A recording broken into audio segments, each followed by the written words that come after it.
I'm Chris Williams from Cyclone Fanatic and a proud Iowa State graduate from the class of 2007. No one shows up like Iowa State fans.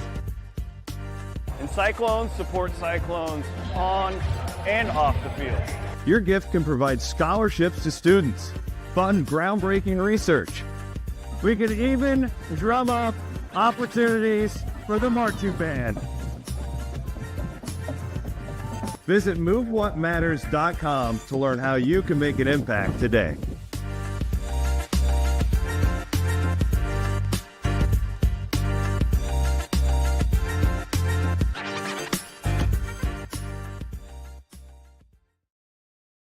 He's the prime cut passer from behind the meat counter. It's Fairway Frank.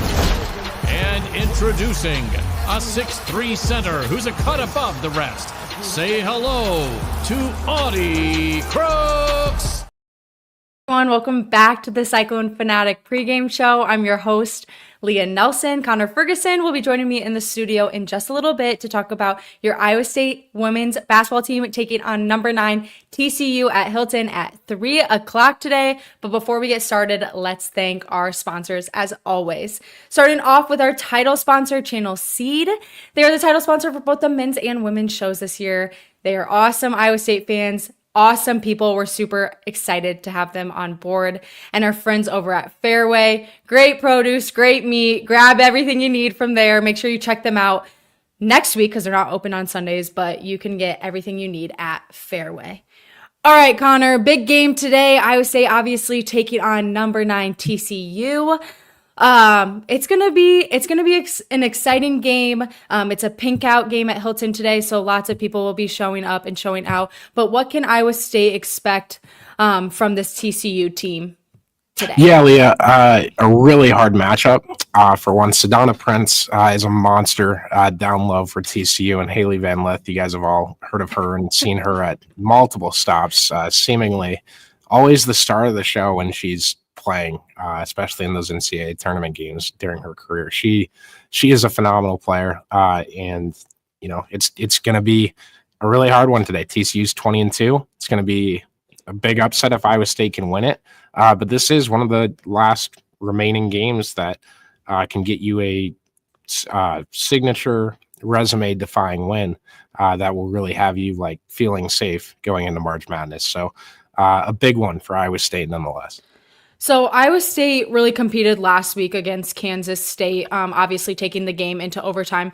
Are there any similarities between these two teams where Iowa State can really compete and come out with a win today? They're pretty different, but I would say if Aoka Lee was on the floor for K-State on Thursday, I would say more so yes. But I think what Iowa State can take away is how they played Thursday, and we talked about it after the game. That despite those mistakes, they were in that game to the end, and you played a game far from perfect basketball on Thursday, and you almost beat that team. Think about what you can do if you execute everything correctly today at home. Right. So if they can find their A game today, there is absolutely a chance they can come out of this one with a win. But it's going to take that execution. It's going to take things going correctly, and I want to see Sydney Harris shoot more threes. That's your go-to. That's what you would say all the time. But I agree. I could not agree more. I love that girl. But talking a little bit about Sedona Prince, you mentioned her. I mean, she's 6'7", averaging 19 points, around 9 rebounds a game. So obviously insane underneath the basket. What do you think that matchup is going to be like with Crooks today? I screw her name up, by the way, so badly every time. It's like when Chris Williams tried to say Alexi Donarski for her few years at Iowa State. He never. Everyone knows who you're talking about. But repeat your question. I'm sorry. No, you're fine. I said, what are we gonna see with the Sedona Prince and Audie Crooks matchup underneath the basket today? Because I mean, Sedona, she's averaging 19 points, around 9 rebounds. So obviously great basketball player, but what can we see with her and Crooks today? I wish, and maybe I'll do this going into next season, the next 2 years with Audie. I wish I'd forecasted my favorite post versus post matchups through the year. I think this is the one. I think this is my one of one that we're going to watch today. I think it's gonna be really good. Obviously, she's having a great season. But talk a little bit about fan favorite Haley Van Lith. I mean, even if you are a huge Iowa State fan, you have to give some credit to Haley. She's a great athlete, a great player. So, what could we see from her today, and how can Iowa State stop her? Yeah, absolutely. And I compared to other stars we've seen in women's basketball recently, I think the least controversial one. Absolutely. She reminds me of Georgia Niang. If she's on the other team, you hate her. If she's on your team, you love it. But just fiery, super passionate player. You're going to see a lot of grit out of her, especially if someone ticks her off in the slightest. And I think that's what has gotten her in that motor to get her to be this good. And TCU, with two big additions to the portal to their team this year, and Madison Connor has been playing really well for them too. So I'm excited. I'm just really amped to see what they can do and what Iowa State's plan is to stopping both her and Prince. Anything that Iowa State really needs to work on today to make sure that they come out with a win against TCU? Yeah, it's execution. I think it has been all year.